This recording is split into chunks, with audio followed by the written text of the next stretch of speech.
आश्रम। मस्त राम बाबा की जय, मस्त राम बाबा की जय। पीपली नामक गांव के सब लोग सिर्फ यही नारा लगा रहे थे। दूर दूर से लोग आ रहे थे और मस्त राम बाबा के आश्रम जा रहे थे।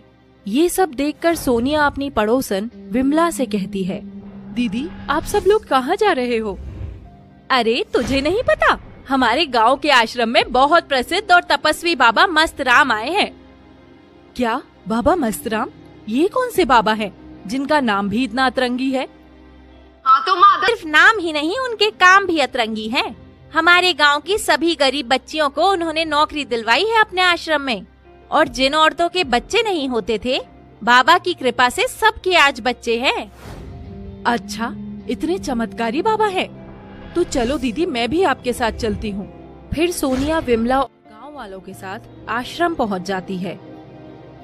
वहाँ जाकर सोनिया देखती है कि बाबा मस्त राम ध्यान में लीन थे। उनकी बड़ी बड़ी दाढ़ी, रुद्राक्ष की माला गले में। ये दृश्य देखकर सोनिया भी बाबा की शरण में आ जाती है।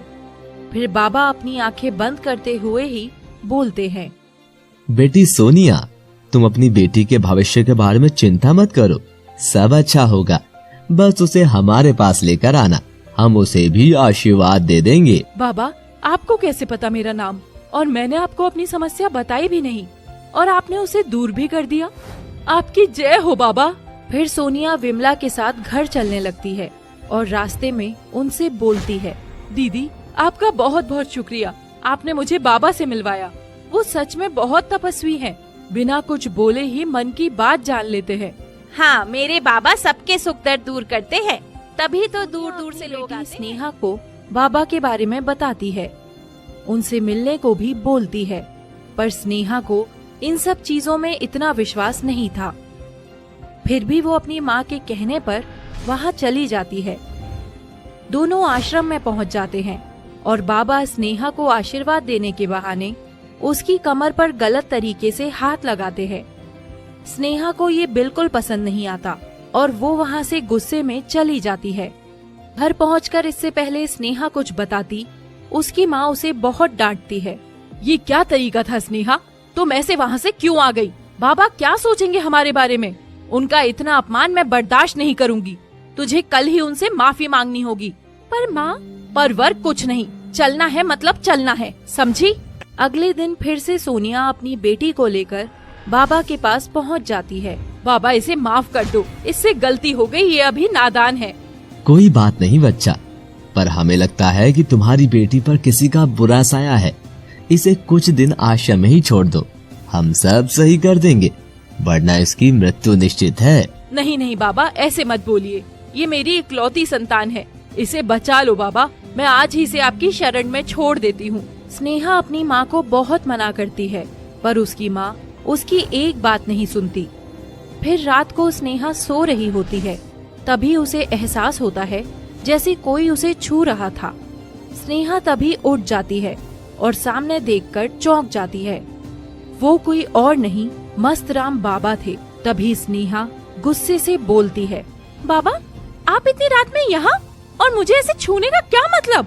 बाबा स्नेहा को पकड़ लेते हैं और बोलते हैं, बाबा हम दिन में हैं, रात्रि में हम भी इंसान हैं और हमारी भी कुछ इच्छाएं हैं, जरूरतें हैं। छी, तुम खुद को बाबा बोलते हो और इतनी गंदी सोच। मैं अभी यहाँ से जा रही हूँ और सबको तुम्हारी सच्चाई बता दूंगी। कहाँ जाओगी तुम? ये मस्त राम बाबा का आश्रम है। यहाँ इंसान आता तो अपनी मर्जी से है, पर जाता सिर्फ और सिर्फ हमारी मर्जी से है। फिर बाबा एक तकिए से स्नेहा का मुंह दबा देते हैं और अपने भक्तों के अटूट विश्वास और सोनिया की श्रद्धा का मजाक बना देते हैं। एक हैवान की तरह अपनी बेटी की उम्र की लड़की के साथ अपनी हवस मिटाता है, फिर वहाँ से चला जाता है। स्नेहा बहुत रोती है। अगली सुबह स्नेहा की माँ उससे मिलने आती है, पर बाबा का सबसे खास चेला उससे बोलता है, मस्त राम बाबा की जय हो। भाई साहब, मुझे मेरी बेटी स्नेहा से मिलना है।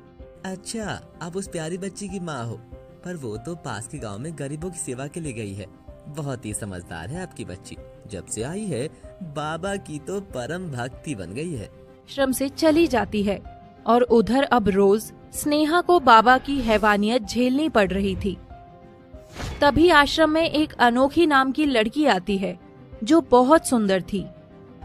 जब बाबा ध्यान में अकेले थे तो अनोखी उनसे मिलने आती है।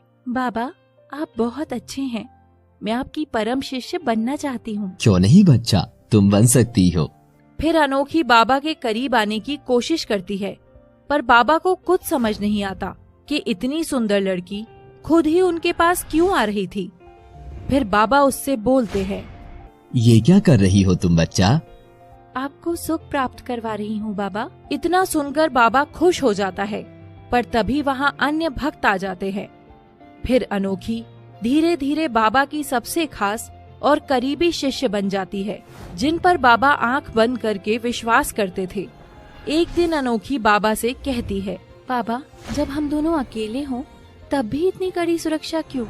मुझे आपके साथ कुछ खास समय बिताना है, क्या आप ऐसा नहीं चाहते? अभी बाबा अपने खास चेले को बुला लेते हैं और उससे कहते हैं, बेटा रामपाल, आज रात मेरे कक्ष के बाहर सुरक्षा नहीं होगी और तुम भी जाओ यहाँ से, सुबह ही आना। मुझे कुछ समय अकेले बिताना है। पर बाबा, सुरक्षा के बिना आप पूरी रात कैसे रहोगे? आपको खतरा हो सकता है। मुझे कोई खतरा नहीं है और तुम जाओ यहाँ से, ये मेरा हुक्म है। फिर बाबा के सब चेले और सुरक्षा कर्मी चले जाते हैं, सिर्फ बाबा और अनोखी रह जाते हैं। जैसा तुम चाहती थी मेरी जान, अब सिर्फ हम दोनों हैं। अब बाबा को अपना जादू दिखाओ। अनोखी बाबा के करीब जाती है और बाबा अपनी आंखें बंद कर लेते हैं। तभी वहाँ स्नेहा एक रस्सी लेकर आती है, जिससे स्नेहा और अनोखी मिलकर बाबा के हाथ पैर बांध देते हैं। स्नेहा, तुम यहाँ? और ये सब क्या है? मुझे क्यों बांधा है? अभी मैं अपने चेलों को बुलाता हूँ। बुला ढूंगी बाबा, किसको बुलाएगा? कोई नहीं सुनेगा तेरी आज, जैसे किसी ने मेरी नहीं सुनी थी। मुझे माफ कर दो बेटी, अब मैं कुछ नहीं करूँगा। तू अब सच में कुछ गलत नहीं करेगा, क्योंकि तू कुछ कहने के लिए जिंदा ही नहीं होगा। फिर अनोखी बाबा की जायदाद के पेपर लाती है और बाबा से साइन करवा ले।